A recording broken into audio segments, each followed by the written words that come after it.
금요 성경 아카데미 2025년 11번째 에베소서입니다. 에베소서는 하나님의 은혜 아래 있는 성도들의 거룩하고 풍성한 존재성, 나라는 존재가 어떤 존재인가, 그리고 사랑과 성령 충만한 삶이 무엇인가에 대해 기록한 바울의 옥중 서신입니다. 이 에베소서는 서신 중에 여왕이라는 별명이 있을 정도로 은혜가 넘치면서 특히 신학자 F.F. 브루스는 바울 사상의 진수라고까지 말했습니다. 만약에 저에게 아주 짧은 시간 동안에 신구약 성경 전체를 통틀어서 신구약 성경에 나와 있는 하나님의 이야기, 하나님의 신학, 신앙, 그리고 풍성함, 그 모든 것을 많은 시간이 아니라 짧은 시간에 주어졌다고 하면은 저는 서슴지 않고 에베소서를 택할 것입니다. 에베소서는 갈라디아서 그리고 로마서를 합쳐놓은 것입니다. 그리고 성도의 풍성한 삶이 무엇인가에 대해서 얼마나 1장부터 마지막 장까지 풍성, 충만이라는 말이 빠지지 않습니다. 이 에베소서는 정말 충만의 복음서, 풍성의 복음서. 그래서 여러분 만약에 기도를 할 때 우리가 어떤 작정 기도를 하지 않습니까? 그러면 좀 권해주고 싶은 게 요한복음이고요, 사복음서입니다. 그리고 바울 서신 중에는 에베소서를 보십시오. 에베소서 같은 것을 몇 번을 읽으면서 이런 서약기도 아니면 작정기도 같은 걸 할 때 에베소서가 제 경험으로도 그렇게 힘을 줄 수가 없습니다. 에베소서 꼭 권해주고 싶은 충만의 복음서입니다. 이것은 사도 바울이 로마의 감옥에서 쓴 옥중서신으로 추측되는데, 아마 두기고가 골로새서와 빌레몬서를 가지고 골로새를 향해 지나는 길에 에베소에 있는 교회들에게 에베소서 이것을 전했을 것이라고 추측하고 있습니다. 자, 중요한 것이 에베소서를 읽을 때는 골로새서와 동시에 같이 읽어야 됩니다. 이 둘을 쌍둥이 서신이라고 말합니다. 그러니까 에베소서와 골로새서는 많은 부분이 반복되어 있고요, 겹쳐져 있고 서로 내용을 보충하기도 합니다. 예를 들어서 보면은 에베소서에서 성령 충만이라는 단어가 나오죠. 그러면 성령 충만이 무엇인가, 이 성령 충만에 대한 구절과 비슷한 것이 골로새서에서 동일하게 나오는데, 골로새서에서는 성령 충만을 말씀 충만이라고 해석하고 있습니다. 동일한 구절이에요. 그런데 에베소서에서는 성령 충만, 골로새서에는 말씀 충만이라는 말로 나옵니다. 이렇게 둘을 같이 놓고 보면은 성경을 임체적으로 또 은혜스럽게 볼 수가 있는 것입니다. 자, 에베소는 터키 서부 해안에 있는 항구 도시로서 무역로가 교차되는 지리적 위치 때문에 교통과 상업의 중심지였습니다.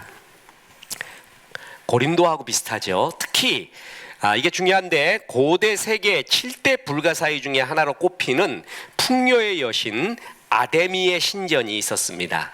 그래서 수많은 사람들이 이 아데미 신전을 보러 관광도 오고 종교적 순례를 위해서도 방문하면서 지역 경제에 큰 이득을 주었던 그런 도시가 바로 에베소입니다.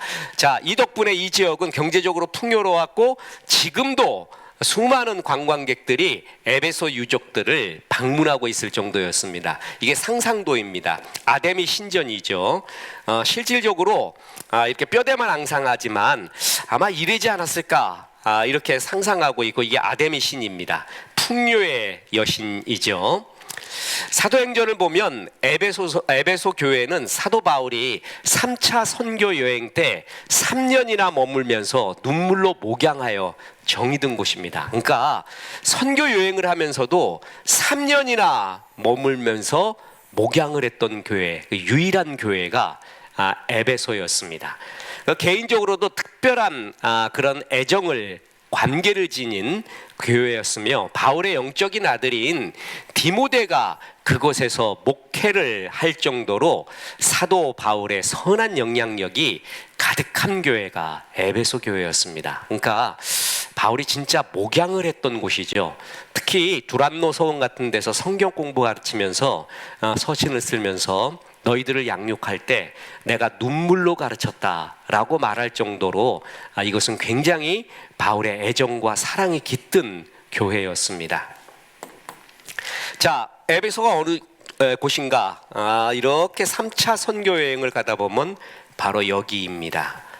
그래서 이렇게 돌아서 이렇게 선교 여행을 다시 돌아오게 됐는데 처음 머물렀던, 그래서 여기서 무려 3년이나 머물렀습니다.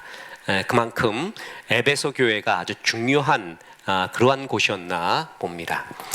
자, 이에 바울 사도는 예루살렘으로 가는 길에 에베소 교회 리더들을 모아놓고 눈물의 고별 설교, 그걸 할 정도로 그렇게 참 사랑했던 그 목양의 하트가 가득했던 교회가 에베소 교회였습니다. 자, 에베소서는 회람용 서신의 성격이 있다. 이건 무슨 얘기냐면 대개 바울 서신은요, 그 상황에 맞는 서신이었죠. 그러니까 어떤 문제가 있어요. 그래서 그 문제의 소식을 듣고 그 문제를 해결하기 위해서 서신을 갖다가 보냈는데, 그 문제가 아닌 보편적 하나님의 진리를 담고 있는 것이 로마서이고요, 또 하나가 에베소서입니다. 개인적으로 정이 많은 에베소 교회였음에도 불구하고 다른 서신서와는 달리 에베소서의 특징, 그것은 에베소 교회의 특별한 어떤 이슈나 개인적인 내용도 언급하고 있지 않습니다. 아마도 에베소서가 많은 교회에 보편적으로 읽혀지기를 원하는 목적이 아닌가.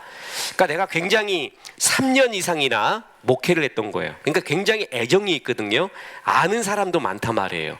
그러면 누구누구에게 문안하라, 그가 기억한다, 내가 목회할 때 그가 참 도움을 줬다, 그에게 문안하라, 내지는 에베소 내가 보니까 전에 이렇게 있었는데 이런 문제가 있으니까 너는 돌이켜라, 지금 참 안타깝다, 이런 소식이 들리다니 안타깝다, 이런 문제는 이렇게 해결해라, 이런 내용들이 있단 말이에요. 그러니까 바울 서신에는. 그런데 그것이 두 개가 없는 것. 그래서 누구나 보라. 그러니까 에베소 교회의 특별한 사정을 위한 게 아니라 누구나 보편적으로 읽어라, 회람용으로 다 읽어라 라는 것이 두 개 있는데, 하나가 로마서, 또 하나가 에베소서라는 것입니다. 그래서 모든 사람들이 에베소의 내용을 읽고 복음의 풍성함을 깨닫기를 원하지 않았는가, 이렇게 성경학자들은 추측하고 있습니다. 자, 3년이라는 긴 세월을 사역했음에도 불구하고 일반적으로 서신서에 나오는 동역자들에게 인사하라. 그래서 바울 서신의 끝에는 전부 이 얘기가 나오잖아요. 그게 에베소서에는 없습니다. 또 에베소 교회가 당시 소아시아 여러 교회들의 중심으로 영향력이 컸고 에베소가 로마 제국의 주요한 도시였기 때문에 그래서 에베소에 편지를 보내면서 에베소 교회뿐만이 아니라 돌려가면서 봐라, 복음의 기본적이고 풍성한 이야기가 여기 있다, 그래서 다 돌려봐라 하는 의도가 있지 않았을까, 이렇게 추측을 합니다. 사도 바울은 3년간 에베소에 머무르면서 눈물로 목회를 합니다. 보세요. 사도행전 20장 31절에 그러므로 여러분이 일깨어 내가 3년이나 밤낮 쉬지 않고 눈물로 각 사람을 훈계하였던 것을 기억하라. 참, 저는 이 구절을 보고 성경 공부가 뭔가 이렇게 성경의 지식을 가르쳐 주는 게 아니라 바울 사도에게 눈물로 훈계했다고 합니다. 참, 이게 목자구나, 이게 목자구나라는 것을 느낍니다. 눈물로 훈계를 해요. 진심이죠. 그리고 안타까움이죠. 또한 진실한 사랑을 의미하죠. 바울의 목회는 그 뛰어난 성경 지식을 갖고 사람들에게 성경을 깨우쳐 주는 것도 있지만, 목회라는 것은 뭐냐면 눈물로 훈계하는 것이구나 라는 것을 여기서 보게 됩니다. 그래서 목회자에게 땀이 없고 눈물이 없다면 그것은 변화시킬 수 없다고 이렇게 이야기합니다. 성도들이, 양들이 목자들에게 바라는 것이 이게 아닌가.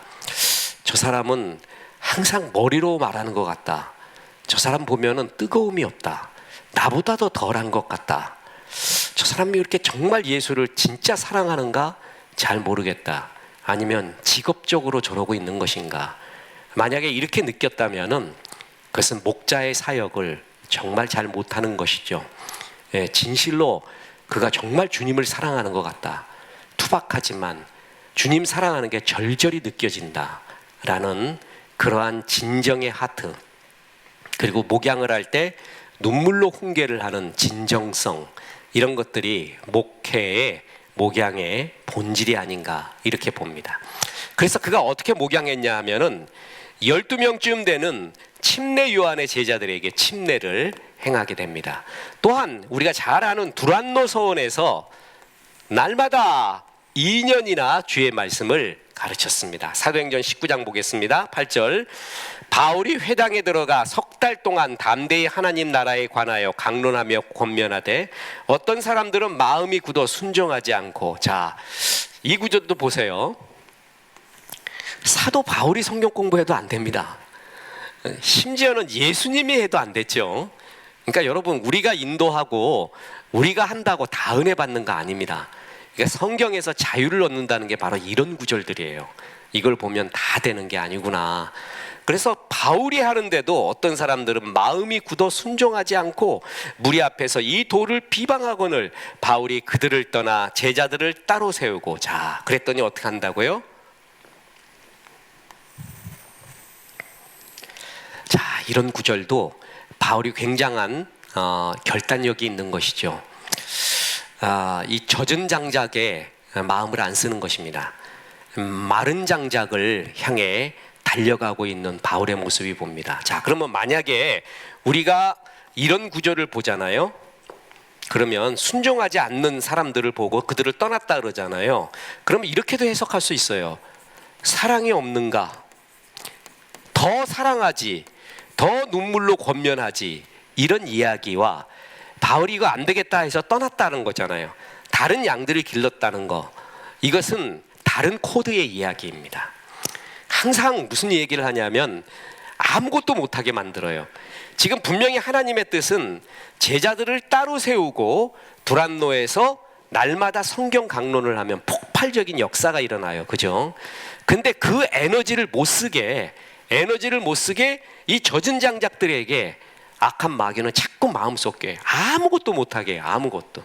그럼 이러고 떠나갖고 이런 거 예를 들어서 이런 거 하면 사랑이 없다고 또 얘기해요. 포용력이 없다고 또 이야기해요. 이런 이야기하고는 다른 이야기입니다. 그래서 목회할 때 눈물로 훈계하고 양육하는 것도 필요하지만 이런 담대한 결단력, 이거 없으면 목회를 못합니다. 그래서 딱 이거 아니구나, 이거구나, 젖은 장작, 마른 장작을 잘 볼 줄 알아야 됩니다. 그래서 그들을 떠났습니다. 제자들을 따로 세우고 두란노 서원에서 날마다 강론하느라, 그러니까 매일 했다는 얘기죠. 2해 동안 이같이 하니, 그러니까 대단한 거예요. 매일마다 2년 동안 했다는 이야기입니다. 아시아에 사는 자는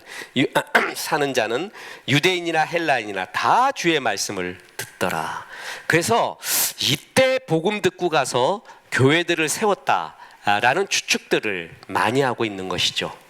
바울이 에베소서에서 이랬고 병자들을 고치고 악귀를 쫓아냈습니다.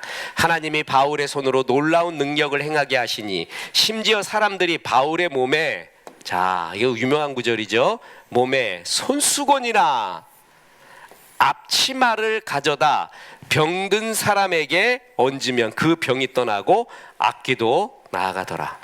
바울의 몸에서 손수건이나 앞치마를 가져다가 병든 사람한테 얹으면 나을 정도로 능력의 종이었습니다. 근데 자기 병은 못 고쳤지요. 그러니까 이게 참 아이러니죠. 정말 나도 이러면 그냥 손수건을 한 10개 갖고 다녀가지고 그냥 집회할 때마다 집어 던져가지고 이거 갖고 자기 아픈 데다가 건지십시오. 이래도 얼마나 좋을까. 그런데 자기 병은 또 못 고쳐요. 그러니까 바울이 그러니까 뭐예요? 겸손한 거예요. 이거 내 능력이 아닙니다.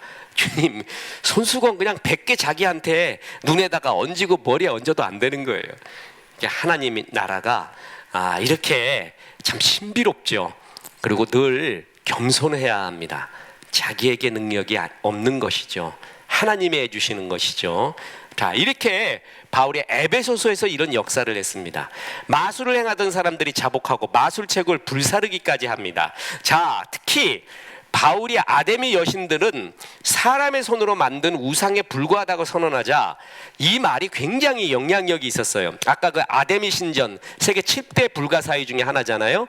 이때 성경이 아주 실명까지 거론하고 있습니다. 데메드리오라 하는 은색장, 은으로 신상을 만드는 사람입니다. 이 사람 주동으로 아데미 여신의 이름을 외치며 소동을 일으키고 바울을 대적합니다. 자기 밥줄이 끊어지게 생겼어요. 지금 그 신상 만들어 갖고 먹고 파는데 바울이 저 아데미 신전 우상이고 아무것도 아니고 nothing이다 이렇게 이야기하니까 자기 밥줄이 끊어지게 생긴 거예요. 그러니까 선동 시켜가지고 바울에게 대적을 합니다. 그 사람 이름을 성경이 기록하고 있습니다. 데메드리오. 어떤 사람이 일어나 이러지 않고 실명 거론까지 합니다.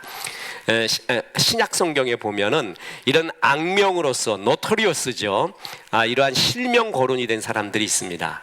참 불행한 사람들이죠. 정말 불쌍한 사람들입니다. 하나님이 오죽했으면 실명 거론을 했겠습니까? 그죠? 이런데 이름 올리면 안 됩니다. 자, 이런 역사들이 전부 에베소서에서 일어났습니다. 에베소는 크게 두 부분으로 나누는데 첫째 1장에서 3장에는 하나님의 구원 사역. 자, 그래서 이게 로마서 이야기예요.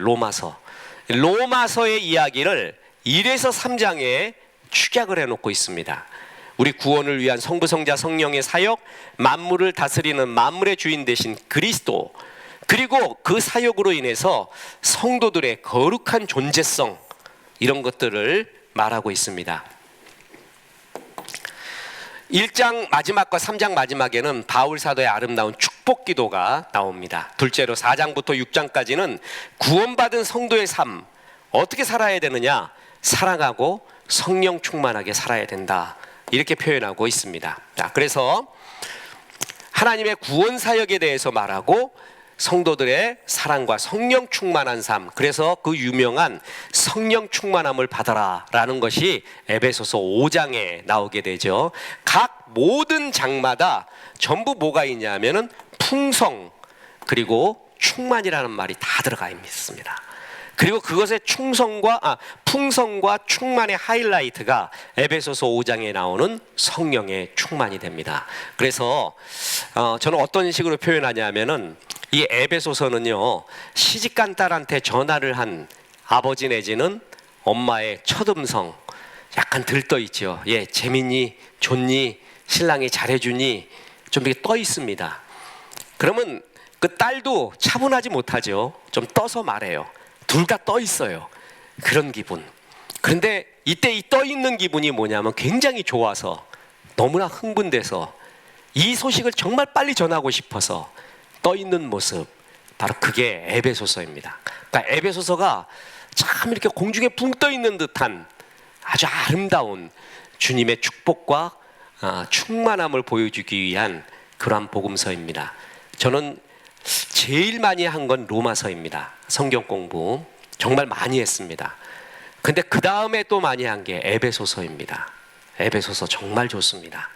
그래서 이것을 보면 저도 힘없을 때 에베소서로 갑니다. 그러면 이 충만하고 풍성한 약속이 얼마나 가슴에 절절히 나타나는지 모릅니다. 자, 주요 구절, 이게 중요합니다.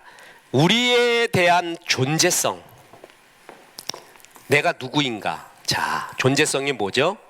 내가 누구인가예요. 이거는 영원한 인간의 주제입니다. 전도서 3장 11절에 의하면은 우리는 영원을 사모하는 마음을 하나님이 주셨습니다. 그것은 내가 누구인가에 대한 고민을 죽을 때까지 한다라는 것입니다. 자라투스트라도 이 고민이 이야기가 니체, 자라투스트라는 이렇게 말했다가 전부 이 주제입니다. 그리고 또 하나, 비전을 발견한다. 이 두 가지, 나는 어떻게 살아야 되는가.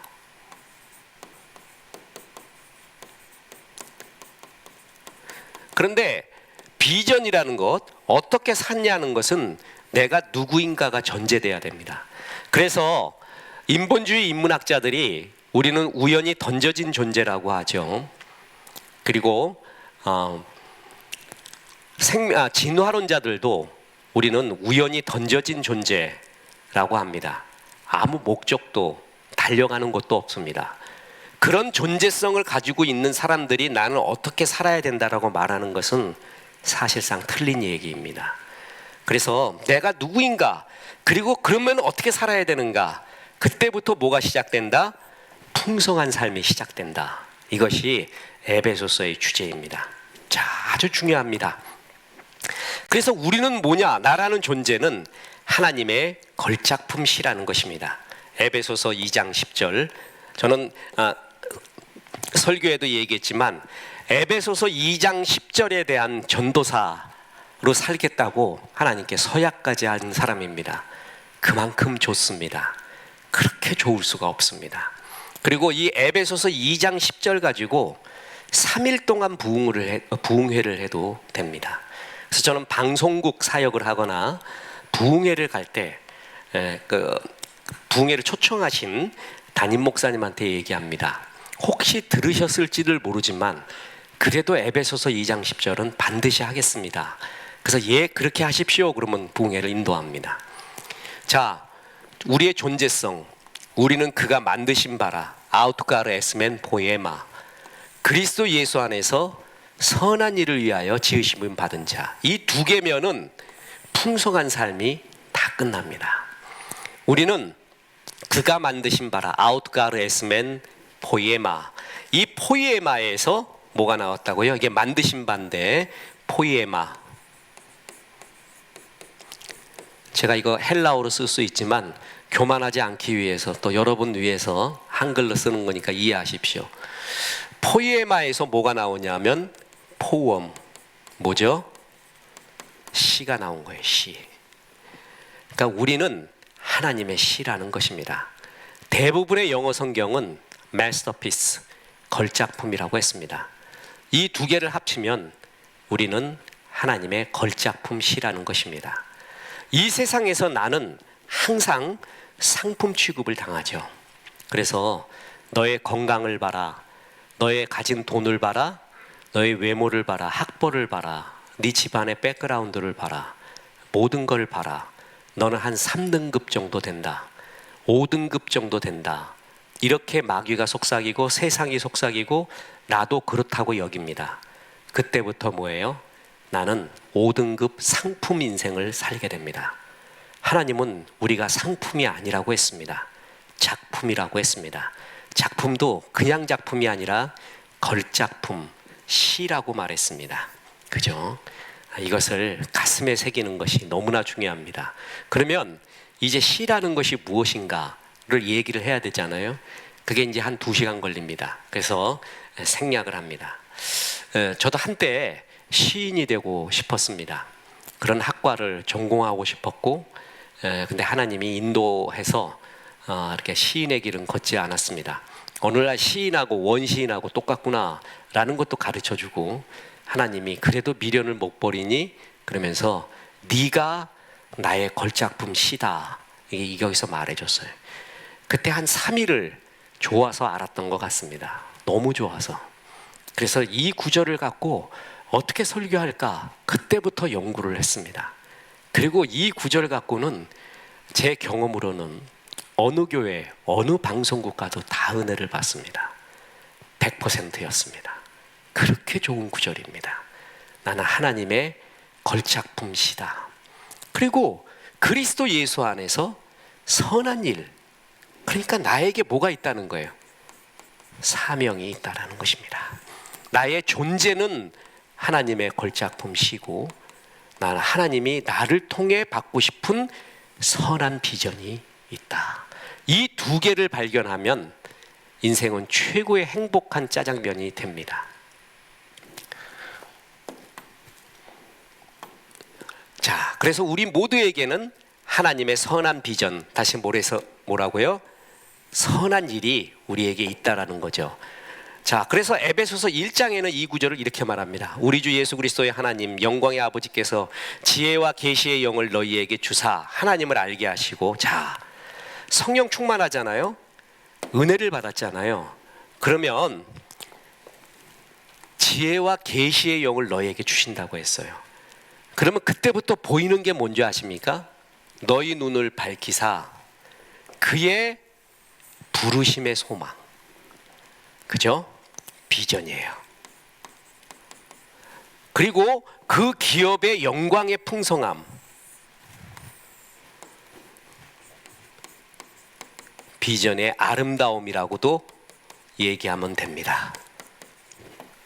그리고 그의 힘의 위력으로 역사하심을 따라 믿는 우리에게 베푸신 능력의 지극히 크심. 자, 무슨 얘기냐 하면 그 비전을 조차 살 때 주시는 하나님의 능력이라는 뜻입니다. 자, 비전이라는 관점으로 이 세 가지를 이렇게 엮어서 설명을 하신 겁니다. 설명한 겁니다. 네 부르심의 소망이 뭐냐? 하나님이 널 왜 태어나게 했니? 그 이름 말이야. 굉장히 좋은 일이야. 내게 줄로 재어준 구역은 아름다운 곳에 있으며 그 기업이 실로 아름답도다. 바울은 그걸 발견하면서 춤을 췄잖아요. 그래서 시중의 시라는 믹담을 시를 쓰게 됩니다. 시편 16편입니다. 정말 내게 주신 이 비전은 풍성하구나. 그리고 다른 거 보지 않고 그 길을 향해 달려갈 때 주시는 성령의 지극히 능력의 크심, 함께 하심. 이게 최고의 풍성한 삶이라는 것입니다. 내가 먼저 짜장면이냐 짬뽕이냐를 발견해야 됩니다. 짜장면, 존재죠. 존재를 발견했어요. 그러면 나는 짜장면이기 때문에 무슨 맛을 내야 되죠? 짜장면 맛을 내면 돼요. 사명이에요. 나한텐 국물이 없어요. 왜 국물이 없죠? 짬뽕이 아니기 때문에 그래요. 국물은 짬뽕한테 있는 거예요. 그건 그 사람한테 있는 거고 나는 짜장면이기 때문에 국물이 없는 거예요. 거기에 열등감을 가질 필요도 곁눈질을 할 필요도 없습니다. 내 사명을 달려가면 됩니다. 그죠? 그리고 내 맛은 최고입니다. 그리고 그 길을 달려갈 때 주시는 하나님의 능력의 지극히 크심. 이게 에베소서 전체에서 또 이야기하고 있는 풍성한 삶, 충만한 삶이라는 이야기입니다. 정말 그렇습니다.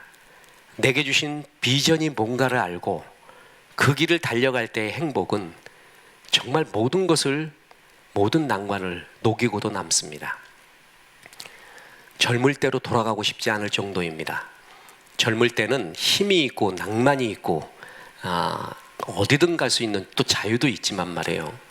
젊은 날 얼마나 고민이 많습니까? 내가 누구인가?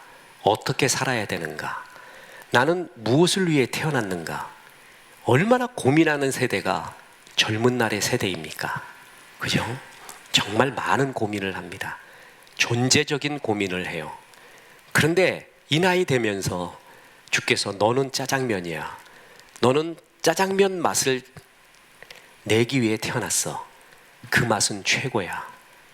그걸 가르쳐 줬을 때 그 길만 달려가고 있을 때의 그 행복, 그것은 젊을 때의 낭만과도 비교할 수 없는 존재론적인 행복이 있습니다. 하나님은 이것을 발견할 때 그렇게 행복하다고, 충만하다고, 풍성하다고 우리에게 말해주고 있는 것입니다. 그게 그렇게 좋을 수가 없습니다. 자, 그래서 부르심의 소망, 기업의 영광의 풍성함, 능력이 지극히 크심을 아는 것, 이것이 바로 풍성한 삶이라는 거예요. 거기다 여러분 노트에다 적어 놓으세요. 시편 16편 5절 6절. 내게 줄로 재어준 구역은 실로 아름다운 곳에 있으며. 하나님께서 모든 걸 하라고 하지 않았습니다. 줄로 재어준 구역이 있습니다. 그 기업은 정말 아름답습니다. 그걸 발견하고 그 길로 갈 때 최고의 행복이 있는 것입니다. 하나님께 어떨 때 아주 우스운 기도도 한번 해봤습니다. 지금 출판사에서 부탁한 글, 또 한국과 세계 교회 앞에 반드시 써야 될 글, 이걸 생각해 보니까 제가 110살까지 살면 110살까지 살면 됩니다. 그러면 딱 그 책이 나오게 되겠더라고요. 저는 그렇게 교만한 사람은 아닙니다. 그래서 여러분 기도해 주시기에 109세까지 살도록 잘 기도하십시오. 그러면은 그 글이 좀 완성이 될 것 같아요. 무슨 얘기냐면 그렇게 주께서 주신 사명의 길이 그렇게 좋을 수가 없다라는 것입니다. 참 좋을 수가 없습니다. 그게 바로 풍성한 삶입니다. 자, 그리고 성령 충만한 삶, 아까 얘기했듯이 이 성령 충만한 삶은 골로새서에 의하면 성령 충만은 말씀 충만이었습니다. 그런데 에베소서 자체적으로 보면 성령 충만한 삶은 또 사랑이 충만한 삶이라는 것입니다. 자, 에베소서 5장 18절이 에베소서에서 보여주는 충만함, 풍성함의 하이라이트라고 했죠. 자, 술 취하지 말라 이는 방탕한 것이니 오직 성령으로 충만함을 받으라. 이제 우리가 잘 아는 성령 충만에 대한 구절입니다. 그죠? 자, 바울 사도의 서신에는 사랑이라는 단어가 동사와 명사와 합쳐 한 107번 정도 나오는데 에베소서에서 6분의 1에 해당하는 19회나 나오게 됩니다.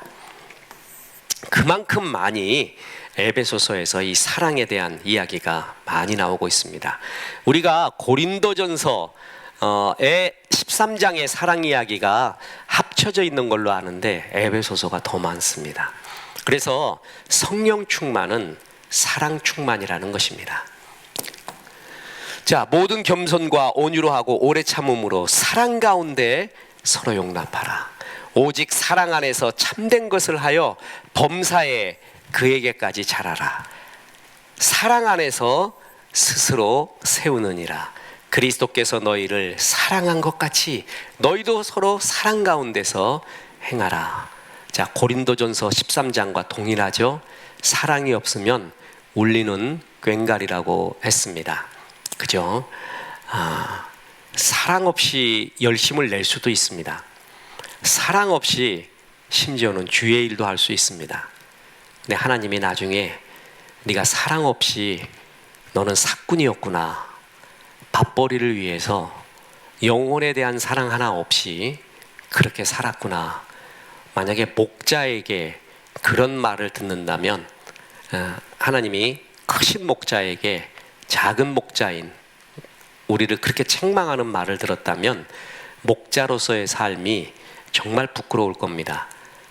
이 성령 충만은, 목양 충만은 사랑 충만이라는 것입니다. 자, 그러면서 사랑에 대한 표현을 쓸 때 에베소서 3장 16절 아주 중요한데요, 사랑을 구체적으로 말해줍니다. 그의 영광의 풍성함을 따라 그의 성령으로 말미암아 너희 속사람을 능력으로 강건하게 하옵며 믿음으로 말미암아 그리스도께서 너희 마음에 계시게 하옵시고 너희가 자 사랑 가운데 뿌리가 박혀라. 터가 굳어져서 능히 모든 성도와 함께 지식에 넘치는 그리스도의 사랑을 알고, 자, 사랑에 뭐가 있냐 하면 너비와 길이와 높이와 깊이가 있다라는 것입니다. 어떠함을 깨달아 하나님의 모든 충만하신 것으로 너희에게 충만하게 하기를 구하노라. 그러니까 하나님의 사랑의 넓이, 길이, 높이, 깊이를 알고 그것에 젖어 있을 때, 그리고 그 속에 살 때 그것이 충만한 삶이라는 것이죠. 사랑에는 넓이가 있습니다. 그죠? 넓이. 우리의 넓이는 굉장히 좁죠. 그래서 내 스타일에 맞는 사람만 사랑합니다. 내 마음에 맞는 사람만. 그게 우리의 넓이에요. 그런데 하나님의 사랑의 넓이가 넓었기 때문에 우리 같은 사람도 사랑한 것입니다. 사랑의 길이가 있습니다. 그 뜨겁게 사랑하는데 너무 짧아. 너무 짧아요. 사람은 변해갑니다. 그런데 하나님의 사랑은 만세전부터 끝날까지 그 길이가 이어집니다. 그죠? 그래서 하나님이, 예수님도 이 땅에서 그리스도께서 제자들을 사랑하시되 끝까지 사랑했다고 합니다. 이 사랑의 길이지요. 또 사랑의 높이가 있습니다. 그리스도의 사랑의 특징이 뭐냐면 사랑받는 사람을 높여준다라는 데 있습니다. 이게 사랑의 위대함이죠. 하늘 보좌 위까지 높여주고 있습니다. 그죠? 어떤 사람은 사랑이라는 이름 하에 내 발 아래 두려고 합니다. 굴레를 씌우려고 하고 꼼짝을 못하게 하려고 합니다. 그죠? 오징어 부부, 낙지 부부가 있었습니다. 이 두 부부는 서로 사랑한다고 하면서 목을 조르는 습성이 있습니다. 둘이 만나갖고 목 조르고 있어요. 그리고 사랑 때문에 그렇대요. 근데 그리스도의 사랑은 우리를 한없이 높여준다라는 거죠. 그러니까 그리스도의 사랑으로 사랑받는 사람의 특징이 자존감이 참 높아집니다. 그렇게 그를 높여줍니다. 그리고 사랑의 깊이가 있습니다. 우리를 깊이 사랑하셔서 지옥까지 내려가셨던 그 하나님의 거룩한 사랑, 이 사랑의 깊이이죠. 사랑의 설레임, 감정적 설레임은 많이 사라집니다. 대신에 사랑의 깊이가 달라져야 됩니다. 희생이죠. 희생. 아, 사랑이 식은 거다? 그건 감정만 갖고 이야기하는 거예요. 그렇지 않습니다. 사랑은 감정의 설레임 더 너머에 그를 향한 희생, 그죠? 가족을 향한 희생들, 눈물들, 감정의 설레임 이상의 것이 남아 있습니다. 그래서 지금부터는 결혼 생활 한 다음에 그 깊이를 추구해야 됩니다. 이렇듯 사랑은 넓이와 길이와 높이와 깊이가 있습니다. 그 하나님의 그리스도의 이 사랑의 모습을 발견할 때, 그리고 그 가운데 행하게 될 때 너는 정말 충만해진다라는 것입니다. 자, 그래서 성령 충만은 사랑 충만입니다. 하나님은 요한계시록에서 아시아의 7 교회 중 하나인 에베소, 지금 우리가 무슨 교회에 대해서 하고 있죠? 에베소 교회를 하고 있죠. 이 소아시아의 7 교회에 이런 대표적인 에베소 교회를 향해서 사랑을 잊어먹었다, 첫사랑을 버렸다라고 충만합니다. 하나님이 바울 사도를 통해 사랑을 그토록 강조했건만 그 사랑이 식어진 겁니다. 자, 그래서 계시록 2장 4절 5절에 보면 그러나 너를 책망할 것이 있나니 너희 처음 사랑을 버렸느니라. 그러므로 너희가 어디서 떨어졌는지를 생각하라. 자, 이게 굉장히 중요해요. 돌이키려면 내가 뭐가 문제였는가, 어디서 떨어졌는가, 그걸 제대로 알아야 됩니다. 어디서부터인가 문제가. 그런데 이런 에베소 교회를 향한 하나님의 책망은 네가 어디서부터 떨어졌는 줄 아니? 넌 사랑이 식어졌어. 그 얘기를 하고 있습니다. 그죠? 가서 돌이켜라. 그렇지 않으면 촛대를 옮기리라. 아주 무서운 경고의 말이죠. 촛대가 옮겨지잖아요. 그러면 역사가 일어나지를 않습니다. 성경에서 굉장히 허무한 구절이 나오는데, 삼손의 이야기에서 삼손이 머리가 잘렸잖아요. 드릴라 품에서. 그리고 난 다음에 블레셋이 쳐들어온다 그러니까 삼손이 다시 용을 쓰려고 일어납니다. 그런데 힘이 그에게서 떠나간 줄을 알지 못하더라. 굉장히 허무한 구절에 아직도 힘이 있는 줄 알아요. 머리가 다 잘렸는데 역사가 일어나지 않아요. 촛대가 옮겨진 거죠. 이럴 때 참 허무하고 괴로운 일이 일어납니다. 그래서 에베소를 향한 하나님의 진단은 네가 어디서부터 떨어졌느냐? 사랑이 식어진 것이다. 사랑이 없다. 이렇게 말하고 있습니다. 자, 마지막으로 어둠의 세력을 이기기 위해 하나님의 전신갑주를 취하라. 그러니까 빈틈 주지 말라는 거죠. 눈에 보이는 이 세상의 모든 현상의 배후에는 영적인 세력이 있다는 거. 이게 에베소서에서 표현하는 또 아주 굉장히 중요한 구절입니다. 리차드 포스터 같은 경우에는 인간사를 주배하는 3가지의 요소가 있는데 돈이다, 그 다음에 성이다, 권력이다라는 거예요. 이게 인간사를 지배하고 있는 세계사의 흐름의 가장 중요한 배후에 돈, 섹스, 권력이 있대요. 그런데 이 돈, 섹스, 권력, 이 3가지의 배후에는 영적인 세력인 마귀가 있다, 이렇게 말합니다. 돈의 문제 같은데, 성의 문제 같은데, 권력의 문제 같은데 사실은 악한 영에 잡혀 있어서 여기서 헤어나오지 못한다는 것입니다. 이게 에베소서의 진단입니다. 자, 보세요. 한 사람이 두 주인을 섬기지 못할 것이니 혹 이를 미워하고 저를 사랑하거니와 혹 이를 중히 여기고 저를 경히 여김이라. 너희가 하나님과 재물, 거의 재물이 물질이 하나님과 맞짱을 뜨고 있죠. 겸하여 섬기지 못한다. 그래서 이 돈의 문제는 뭐냐면 돈을 좋아하느냐 싫어하느냐의 문제가 아니라 주인이 누구냐의 문제예요. 주인이 누구냐. 그래서 보세요. 두 주인이라고 표현하고 있잖아요. 그래서 두 주인 섬길 수는 없다. 돈의 문제는 단순히 돈의 문제가 아니라 주인의 문제다. 영적인 문제라는 것입니다. 그죠? 제가 헌금 기도를 할 때 항상 그렇습니다. 우리가 헌금 주일날 올 때마다 헌금과 헌물을 드림으로 우리의 진정한 주인이 무엇인지 주님 앞에 믿음으로 고백했습니다 라는 기도를 반복해서 하고 있습니다. 이게 바로 이거의 얘기입니다. 사실은 돈의 문제는 돈의 문제가 아니라 그것은 주인의 문제입니다. 누가 주인인가? 영적인 문제라는 것이죠. 그죠? 자, 그래서 전신갑주를 입어라. 우리의 씨름은 혈과 육처럼 보이는 세계사의 수많은 일들에 아니라 통치자들과 권세들과 이 어둠 세상 주관자들과 하늘에 있는 악의 영들의 싸움이다 이라는 것입니다. 눈으로 보이는 혈과 육에 대한 모든 이야기들은 사실 혈과 육, 세상 이야기가 아니라 그 배후에는 악한 영이 있다라는 것입니다. 특히 돈, 성, 권력, 여기에는 악한 영이 배후에 있습니다. 그래서 이걸 잘 분별하며 빈틈 주지 말고 하나님의 전신갑주를 취하라 라고 이야기하고 있습니다. 눈에 보이는 모든 것들의 배후에 영적인 세력이 있다라는 것입니다. 그리고 에베소서는 이 영적 전쟁에서 승리하기 위하여 교회의 역할을 굉장히 강조합니다. 왜냐하면은 그리스도께서 만물을 다스리는데 바로 교회를 통해 만물을 다스리기 때문에 그렇습니다. 그래서 또 만물을 그의 발 아래 복종하게 하시고 그를 만물을 위해 교회의 머리로 삼으셨느니라. 교회는 그의 몸이니 만물 안에서 만물을 충만케 하시는 이에 충만함이라.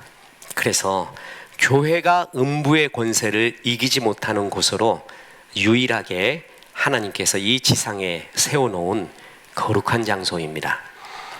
그래서 우리의 신앙생활은 교회 생활이고 신앙의 은혜 받는 것도 교회에서 받는 것입니다. 이게 하나님이 만들어 놓은 법칙입니다. 신앙생활은 곧 교회 생활입니다. 오늘날 악한 마귀가 우리 신앙인들에게 주는 최고의 유혹 중에 하나가 뭐냐면 교회 없는 신앙생활입니다. 목자 없는 신앙생활입니다. 자기 혼자 인터넷 다 보고 좋은 설교 다 듣고 좋은 이야기 다 들으면 그것이 신앙생활을 하는 줄로 압니다. 굉장한 착각이고 위험합니다. 특히 목자 없는 신앙생활은 악한 마귀의 아주 절절한 표적이 됩니다. 쉽게 넘어갈 수가 있습니다. 신앙생활은 교회 생활이고 교회 생활은 예배 생활이고 또한 교회 생활은 목자와 함께 동행하는 절절한 성령의 동행의 시간입니다. 에베소서 통해서 하나님은 우리에게 충만함과 풍성함을 주시려고 합니다. 충만함과 풍성함, 그것은 나라는 존재가 무엇인가에 대한 자각에서 시작되고 그래서 그 존재에 따른 나의 사명이 무엇인가를 깨닫는 것에서 시작이 됩니다. 그리고 하나님의 사랑의 넓이와 깊이와 길이와 높이를 깨닫는 것입니다. 그리고 그리스도께서 우리를 사랑하신 것 같이 우리가 사랑으로 충만해질 때 성령 충만해진다라는 것입니다. 세상에 있는 모든 일들의 배후에는 악한 영의 영적 배후가 있습니다. 이것을 타파하기 위하여 하나님의 전신갑주를 취해야 하고 교회에서 이를 더욱더 훈련하면서 주님 앞에 충만하게 살아야 됩니다. 에베소서는 정말 성도님들의 충만함과 풍성함을 위한 귀한 복음서입니다. 정말 좋은 하나님의 말씀입니다. 어려울 때마다, 눈물겨울 때마다, 힘이 없을 때마다 에베소서를 자꾸 읽으십시오. 묵상하십시오. 몇 번을 읽으십시오. 그래서 힘이 나서 하나님 앞에 충만한 삶 사시기를 주 예수 그리스도의 이름으로 축원합니다. 기도하겠습니다. 하나님, 오늘 금요 성경 아카데미 에베소서의 말씀을 통하여 종들에게 말씀해 주시니 감사합니다. 충만함의 복음, 풍성함의 복음, 이 에베소서의 말씀들이 우리 가슴에 새겨져서 험악한 이 세상 가운데 주의 충만함과 풍성함으로 살 수 있도록 인도하여 주옵소서. 예수님의 이름으로 기도합니다. 아멘.